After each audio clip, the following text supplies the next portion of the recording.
entonces,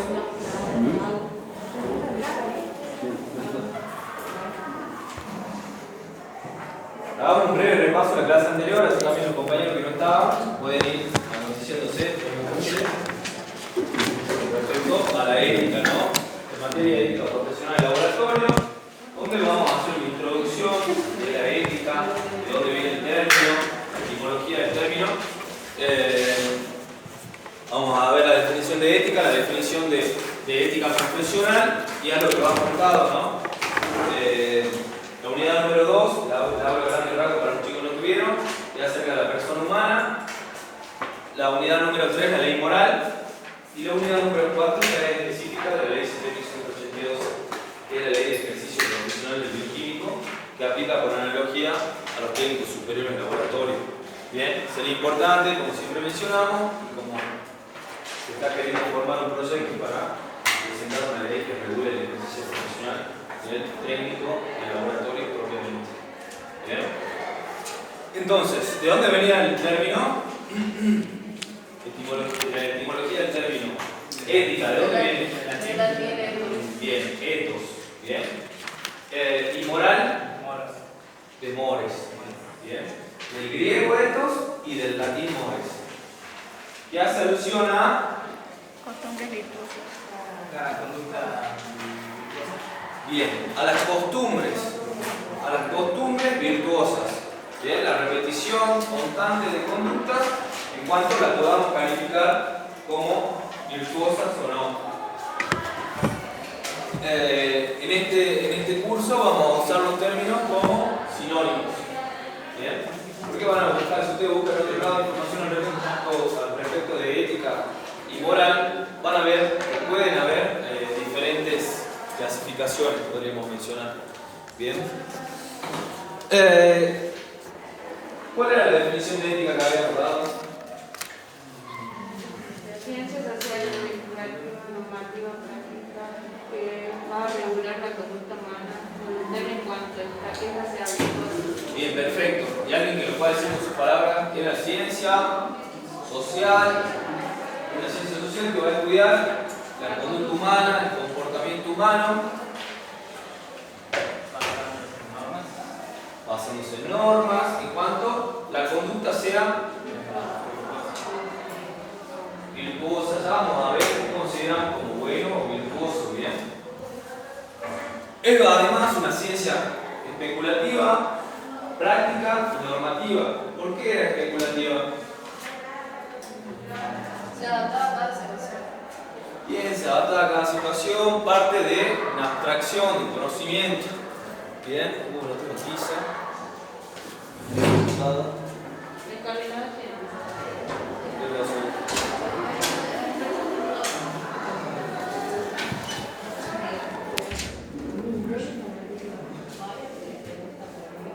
Práctica en cuanto se da en el hacer. Bien, cuando hablemos de practicidad, es un hacer.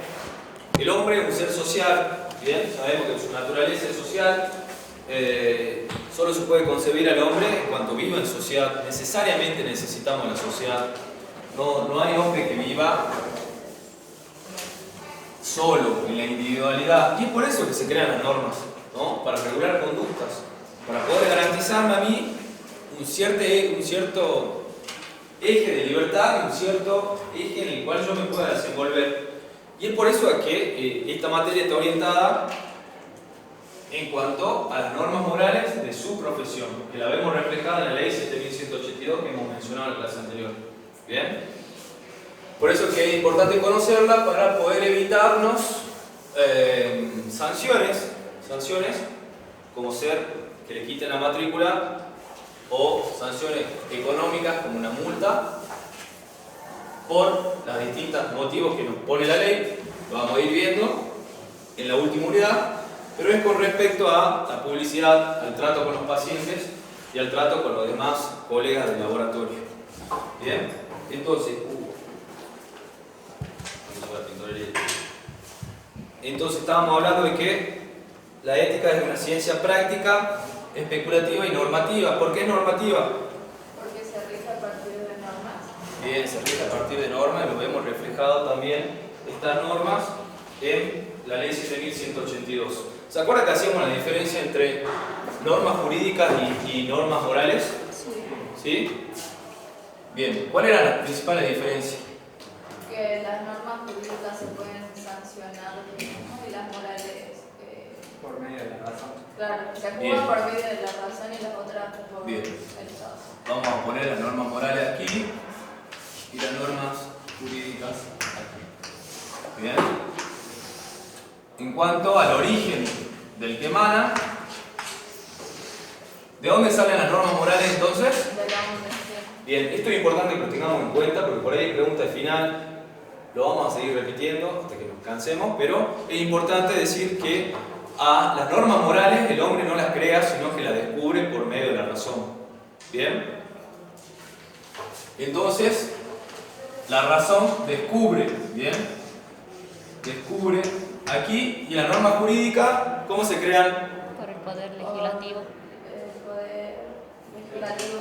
Bien, por un órgano de Estado, en este caso el poder legislativo, que es el encargado de crear normas en nuestro país.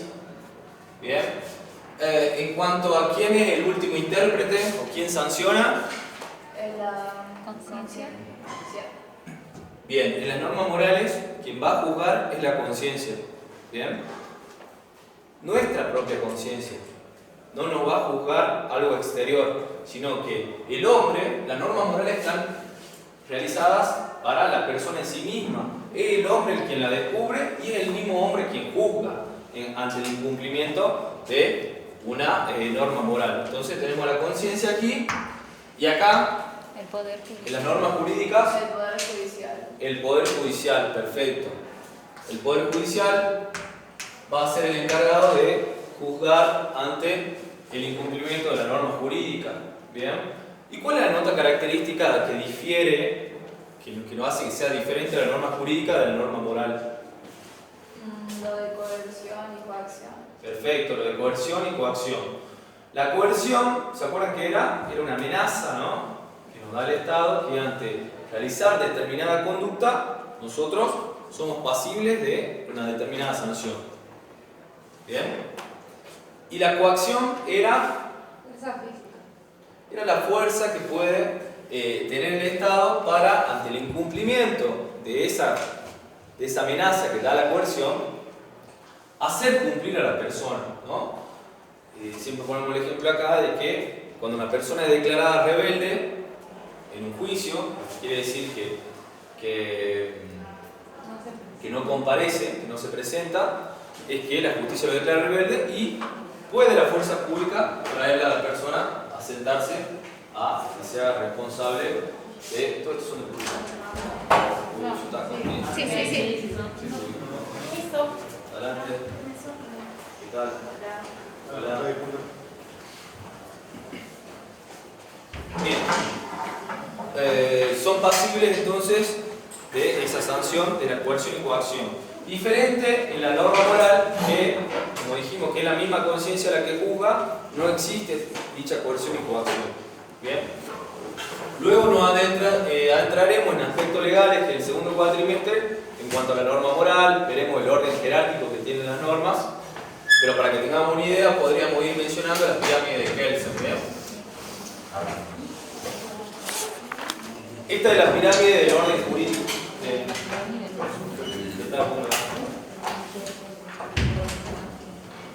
¿Pirámide de qué? La pirámide de Kelsen. Bien, acá tenemos el ordenamiento jurídico argentino. Como el grado podríamos decir, de importancia de la norma. Bien. ¿Qué creen ustedes que se encuentra en la cúspide de nuestra pirámide? Estamos hablando de normas, ¿no?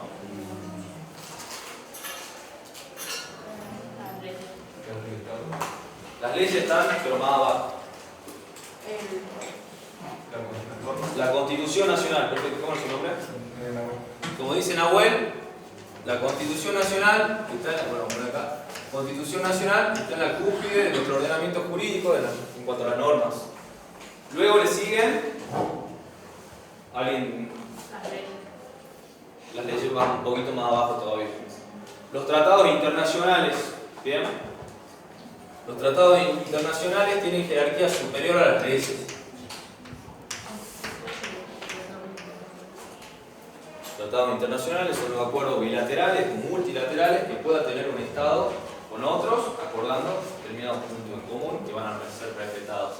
Bien.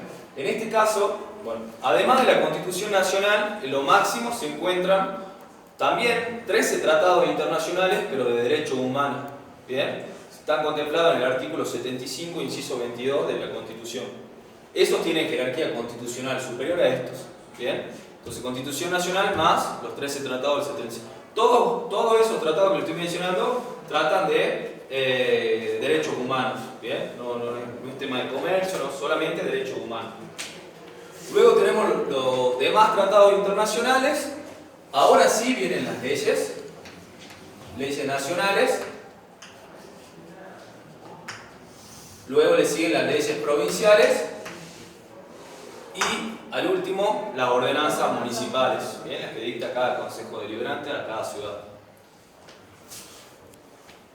Este es el ordenamiento jurídico nacional, también lo vamos a ampliar en aspectos legales cuando lleguemos, pero es importante que lo tengamos en cuenta. ¿Bien? La ley 7182, ¿a dónde se encuentra? Que regula el ejercicio profesional bioquímico. Ley provincial. Ley provincial, bien, estaría en este escalafón. Bien, la dicta cada legislatura profesional, cada legislatura provincial a esa ley, ¿bien? Perfecto, acá también por ahí nos puede sonar decir cómo los tratados internacionales tienen jerarquía superior a las leyes, podríamos preguntarnos, ¿no? Les comento brevemente que ha existido a lo largo de la historia, el derecho argentino ha ido modificándose y ha habido un caso, una jurisprudencia. Cuando hablamos de jurisprudencia, hacemos alusión a un fallo de la Corte Suprema de Justicia de la Nación, a una sentencia que ha determinado que los tratados internacionales tienen jerarquía superior a las leyes. Y ocurrió el caso de que Argentina había firmado un tratado internacional con Brasil.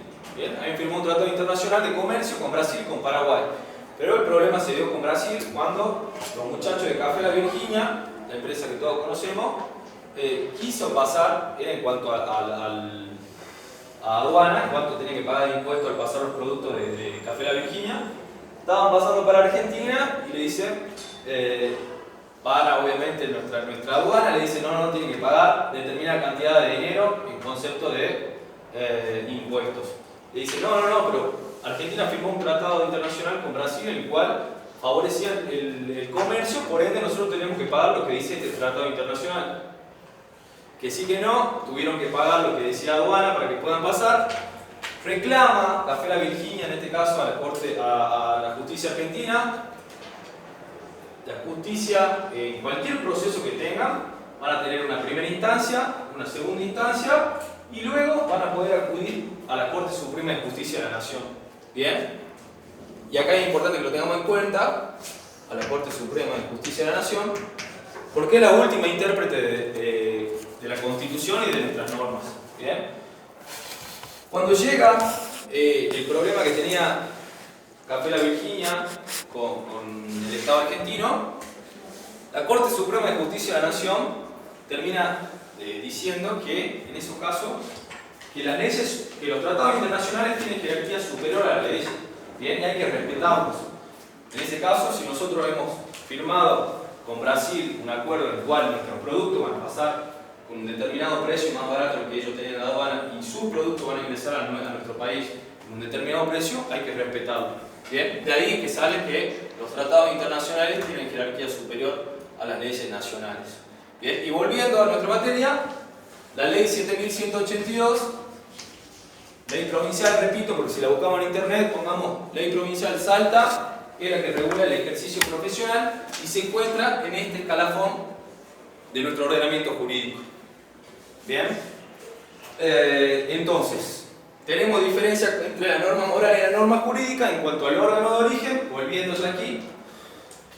Estas emanan de la razón, las normas morales emanan de la razón propia que la descubre y la norma jurídica del órgano del Estado, que es el poder legislativo, ¿no?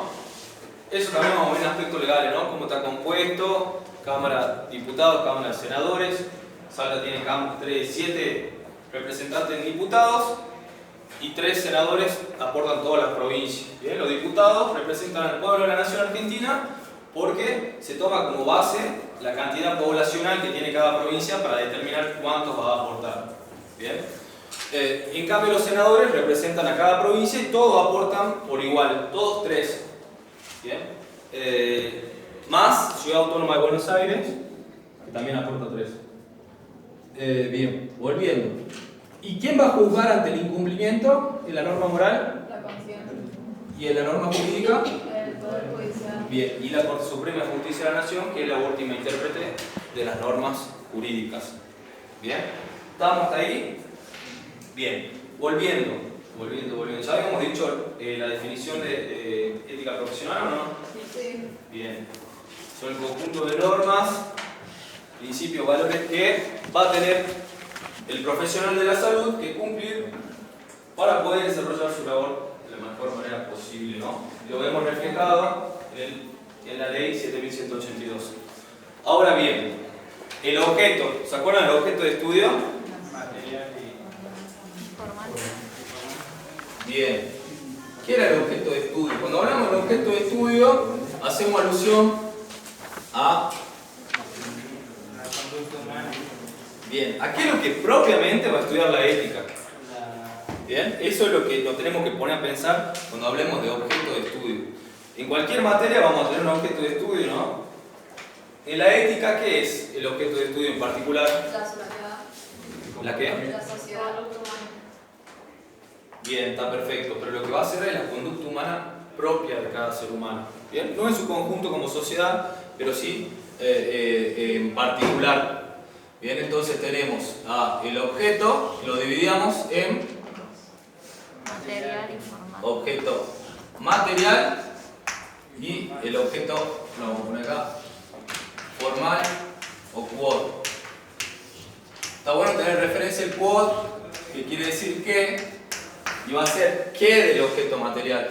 Acá tenemos una división. El objeto material de estudio lo dividíamos en... Actos humanos. humano Bien, perfecto. Actos humanos y actos del hombre. ¿Cuáles eran los actos del hombre primero? Se realizan de manera mecanizada. Vamos a poner el hombre. No interviene la razón. Perfecto, no interviene la razón en los actos del hombre. Son los que se producen de manera mecanizada, como muy bien mencionas, compañero. ¿Te interesará la ética a los que se producen sin que intervenga la razón? No. Bien, no le va a interesar. Bien. Como por ejemplo que nos lata el corazón, cualquier movimiento que no esté conducido por nuestra razón. Y en los actos humanos, bien, su característica principal de los actos humanos es que interviene la razón, y al intervenir la razón, estos se convierten en voluntarios. Entonces, y para que sea voluntario, ¿qué se tiene que dar? El di. El famoso DIL. la intención, Discernimiento, Libertad. intención y libertad. ¿Bien? ¿Qué era el discernir? Distinguir, poder elegir. ¿Qué más podemos hablar del discernimiento? Poder elegir, ¿no? Es poder distinguir, es poder realizar un proceso por medio de la razón que nos va a determinar cuál es la acción que vamos a llevar a cabo. ¿Bien? ¿Cuál era el juicio del discernimiento? Es decir, ¿cuándo no tenemos discernimiento? menores de edad, Sano mental. ¿Cómo? ¿Todos los menores de edad? Menores de 13. Bien, los menores de edad, menores de 13. Vamos a considerar que no tienen discernimiento para elegir por sí mismos, ¿bien? Que no cuentan con la madurez suficiente para poder tomar decisiones que conlleven un hecho jurídico, un acto jurídico. Por ende también una norma moral, un acto moral. ¿Y qué más? Insano mental. Bien, insanos mentales declarados tal en juicio. Bien, importante hacer la aclaración. Insanos mentales. Bien, ¿cómo subsanábamos estos vicios? Con un cuidador y Bien, acá en los menores, padre o tutor. queda ahí bien claro. Y en los insanos mentales, un curador. Bien. La intención. La intención era... Perfecto. ¿Quién lo dijo? Bien. La concordancia entre cómo pienso y cómo actúo es la intención. ¿Bien? ¿Y cómo va a estar viciado? El error y la ignorancia. Bien. El error y la ignorancia. El error es el falso conocimiento de algo y la ignorancia La carencia total de la el desconocimiento total. ¿Bien? Desconocimiento total. Y en la libertad, ¿cuál teníamos los vicios? ¿Cuál eran los vicios de la libertad? y amenaza. Bien, violencia física y amenaza. Bien, entonces, para que el acto humano, volviendo al objeto de estudio, para que el objeto de estudio de la ética va a ser el acto humano voluntario, es decir, cuando cuente con la persona con el discernimiento, con la intención y con la libertad para poder tomar las decisiones en cómo va a actuar. Cuando el acto sea voluntario, es decir, que cuente con este deal, le va a importar a la ética, ¿bien? Porque el hombre lo está desarrollando de manera consciente, ¿bien? Ahora, este acto humano voluntario, además de ser objeto de estudio de la ética, ¿lo es de otra disciplina? Sí, la psicología también estudia esto, la sociología también lo estudia, la historia en cierto punto también quizás lo puede llegar a estudiar, a los actos humanos voluntarios.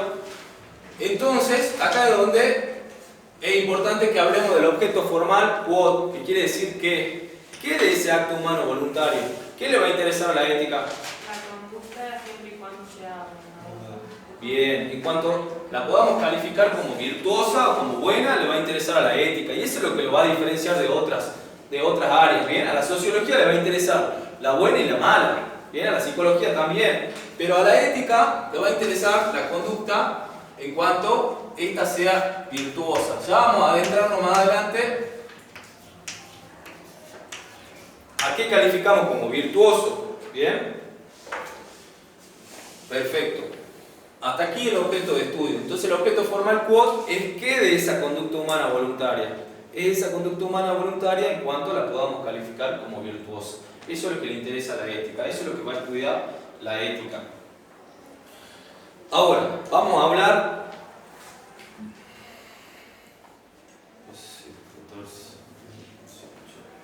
Bien, tenemos hoja para... Traje, se la van a tener ustedes, un pequeño resumen de algunos autores que han hablado acerca de la moral.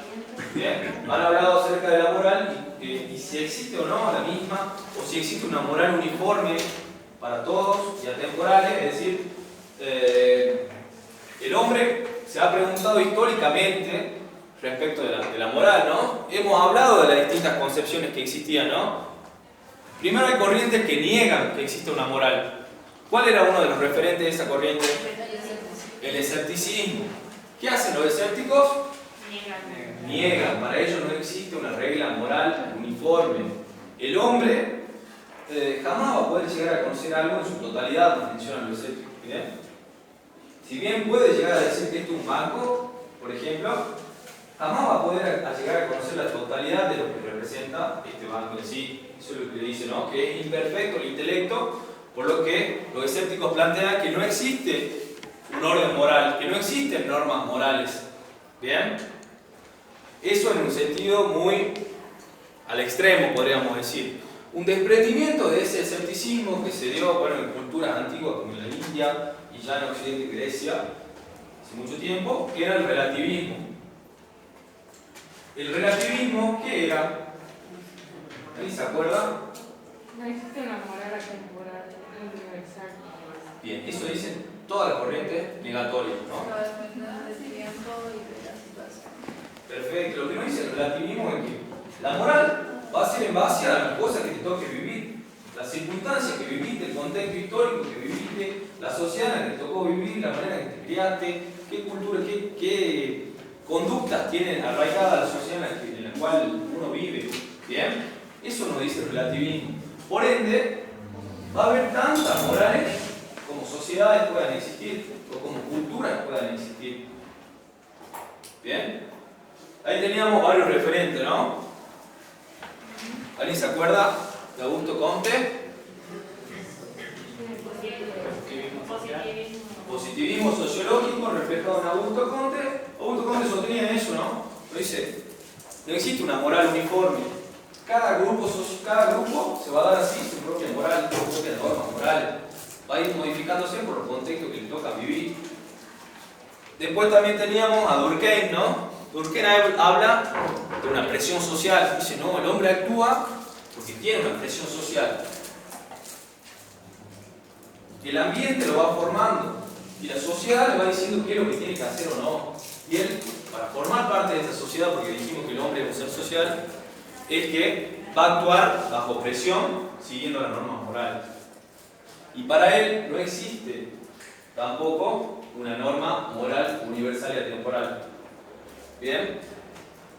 Después teníamos al utilitarismo con Jeremias Bentham, que es un inglés que hoy no lo vamos a tratar en el trabajito que vamos a hacer, pero lo que nos dice el utilitarismo es que ellos encuentran la norma moral en una norma aritmética. ¿Bien? Nos dice, un mayor placer y un menor dolor van a conllevar a que podamos tener una norma moral. Pero el placer entendido como un placer espiritual y no sensitivo.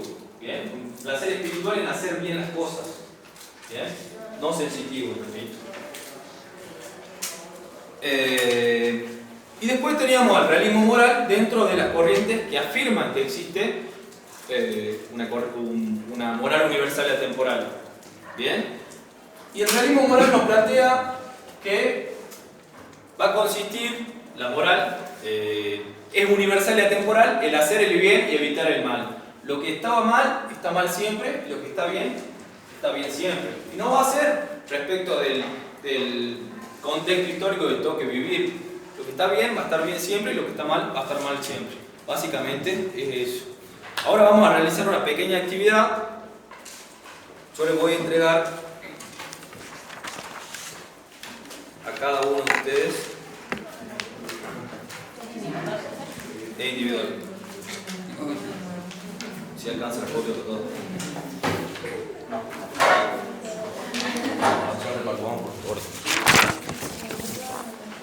Fíjese si tiene del otro lado esa. Ahí. Hay uno que no tiene. Ya se la pueden quedar. Ahí está para que vayamos creando también de ahí.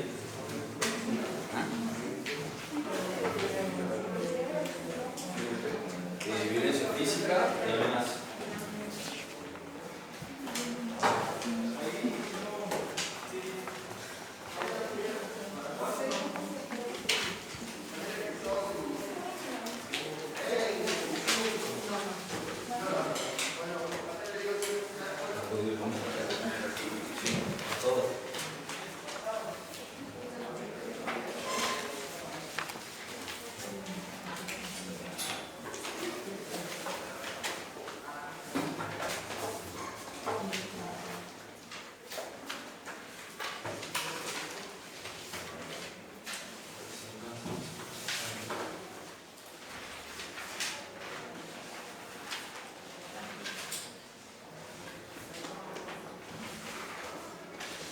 Fíjense si alguien tiene la parte de atrás de la primera hoja en blanco. Hay una copia que salió mal.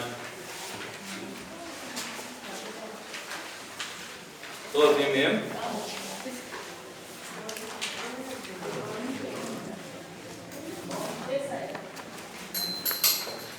¿Ya?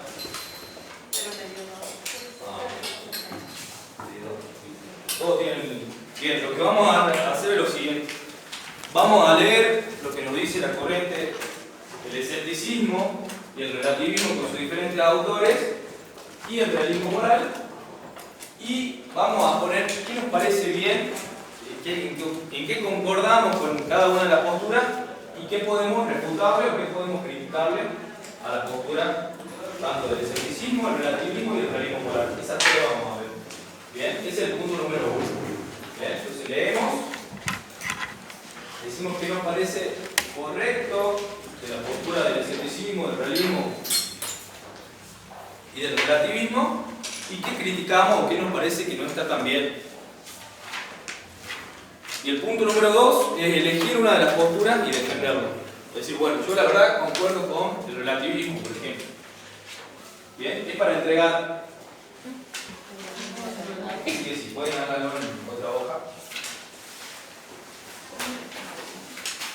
¿Quieren que le dicte las consignas?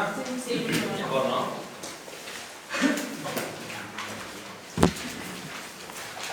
Bueno, el punto número 1 no bonita es leer. Leer cada una de las posturas.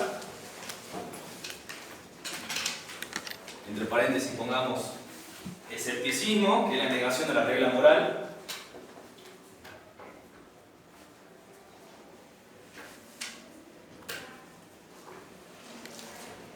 El relativismo.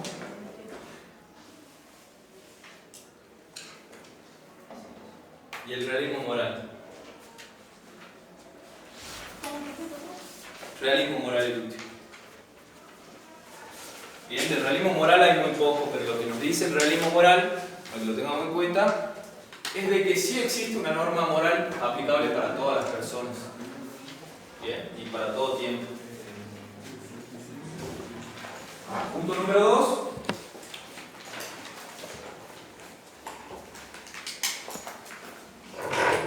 Mencionar las virtudes y los defectos que tiene cada una de las corrientes.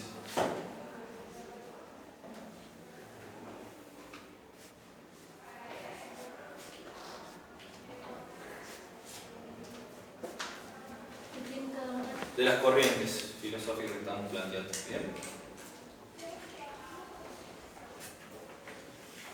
Y el tercer punto y último es elegir la corriente que me parezca que tiene razón, podríamos decirlo. La corriente, elegir una corriente y defenderla, con fundamentos. Todo esto quiero que sea con sus palabras, siéntanse libres. El texto es tiene un poquito de lenguaje técnico, pero es necesario que empecemos a ablandar la lectura, ¿bien? Que empecemos a abrir un poquito más el léxico.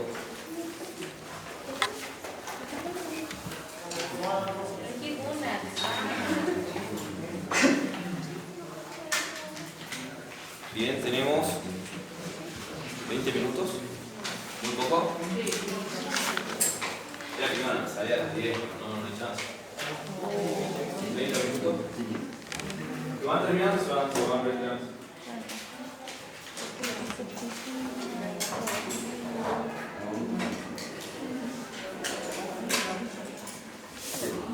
Bien, gente que llegó tarde, hay que pasar la lista para que verifiquen si está bien el mail, si están anotados. Al mail hay que poner mail. ¿Cómo? Hay que poner mail. ¿Le llegó el mail a usted o no? ¿Verificó? En spam. Llegó tarde. ¿Quién tiene el colegio para aplicar, por favor?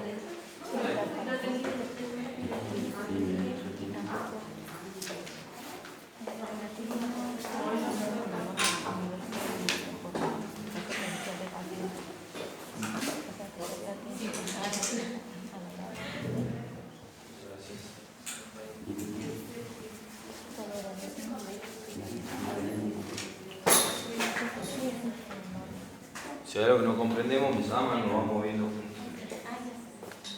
Bien.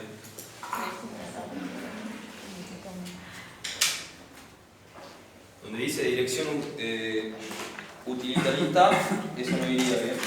¿Sí le llegó el mail o no?